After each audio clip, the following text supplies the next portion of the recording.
Assalamualaikum warahmatullahi wabarakatuh. Perkenalkan, kami dari kelompok 4 yang beranggotakan Nafiatul Ummah, Yolanda Desa Putri, dan Siti Jayodah. Dalam video pembahasan kali ini, teman-teman akan menyimak tentang sitoplasma. Ada pengertian, struktur, ciri-ciri, sifat fisik, komponen penyusun, dan fungsi sitoplasma. So, stay tune ya! Pengertian sitoplasma. Sitoplasma merupakan bagian dari protoplasma berupa cairan kental seperti agar-agar.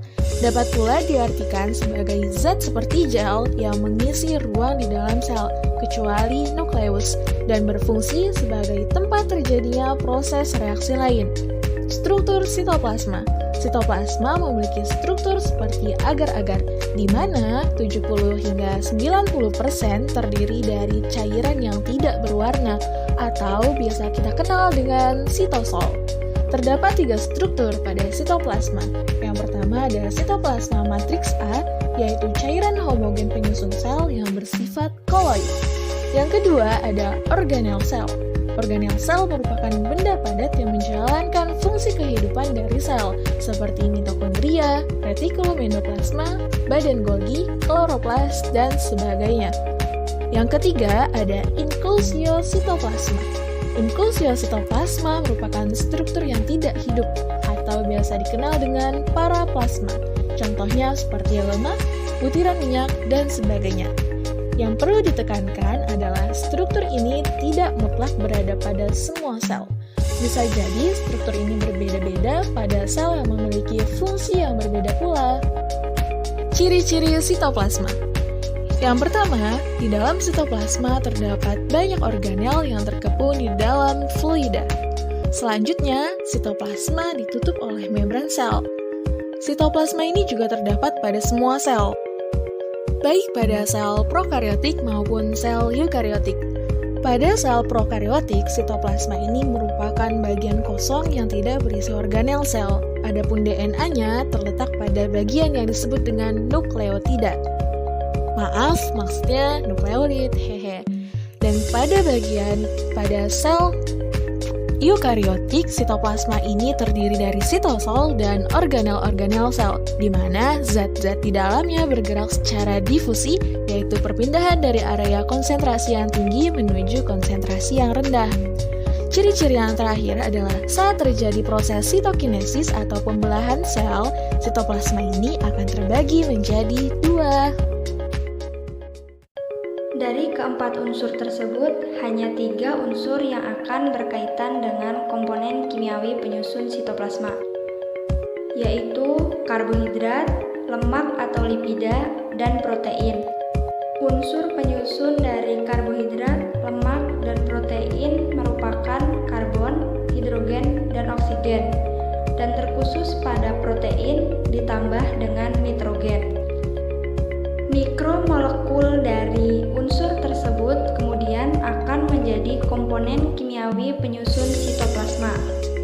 Jadi, komponen kimiawi penyusun sitoplasma itu yang pertama adalah oksigen, sekitar 62%, kemudian karbon sebanyak 20%, hidrogen sebanyak 10%, nitrogen sekitar 3%, dan sisanya sekitar 5%, terdiri atas 30 macam unsur, seperti kalium, besi, magnesium, dan lain-lain. Semua unsur tersebut terdapat dalam bentuk ion atau melekat pada molekul karbon. Materi selanjutnya adalah sifat fisika sitoplasma. Yang pertama itu adalah gelatinous struktur, di mana strukturnya itu berbentuk agar-agar. Sifat fisika selanjutnya adalah tidak berwarna atau bersifat bening serta transparan. Hal tersebut dapat terjadi karena 80-95% sitoplasma tersusun atas air. Selain itu, sitoplasma umumnya berbentuk lir emulsi dengan protein yang tersebar dalam air. Protein dalam sitoplasma ini terdapat dalam keadaan koloid yang tersebar sebagai butiran yang amat halus, dan butiran butiran-butiran ini terdiri atas beberapa molekul. Selain itu, dalam keadaan hidup, sitoplasma tidak terlihat nyata karena indeks bias dan kemampuan menyerap cahayanya tidak terlalu berbeda. Sitoplasma terdiri dari dua bagian, yaitu endoplasma yang merupakan zat protoplasma yang mengelilingi inti dari organel lain. Yang kedua adalah ektoplasma atau yang biasa disebut dengan cortex cell. Selain itu, terdapat bagian lain di luar organel dan partikel lain yang disebut dengan ground plasma. Terdapat pula hyaloplasma yang merupakan sistem polifasik yang sangat kompleks yang merupakan tempat mitokondria dan kloroplast. Nah, selanjutnya ini kita akan mempelajari tentang fungsi dari sitoplasma, di mana fungsi dari sitoplasma ini yang pertama ada terjadinya metabolisme atau tempat terjadinya metabolisme sistolik, bisa dilihat dari proses glikolisis serta tempat terjadinya sintesis protein oleh ribosom. Nah, sebagian besar fungsi dari sel seperti jalur metabolisme termasuk glikolisis adalah terjemahan dari mRNA dan proses seperti pembelahan sel induk yang terjadi di dalam sitoplasma. Nah, aliran komponen-komponen tersebut di seluruh sel dipertahankan oleh kesanggupan sitoplasma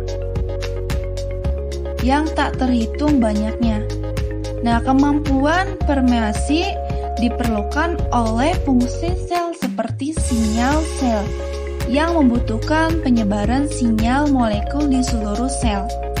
Nah, yang diperlukan untuk sinyal sel dan proses metabolisme dari keluar masuk sitoplasma tersebut. Nah, yang kedua itu ada tempat penyimpanan bahan kimia yang berguna bagi metabolisme sel.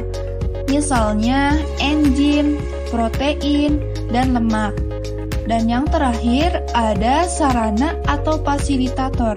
Jadi, sitoplasma ini bisa sebagai fasilitator agar organel tertentu di dalam sel dapat bergerak. Hal ini dikarenakan adanya aliran dari sitoplasma tersebut. Nah, cukup sekian dari kelompok kami. Kurang lebihnya mohon maaf. Wassalamualaikum warahmatullahi wabarakatuh.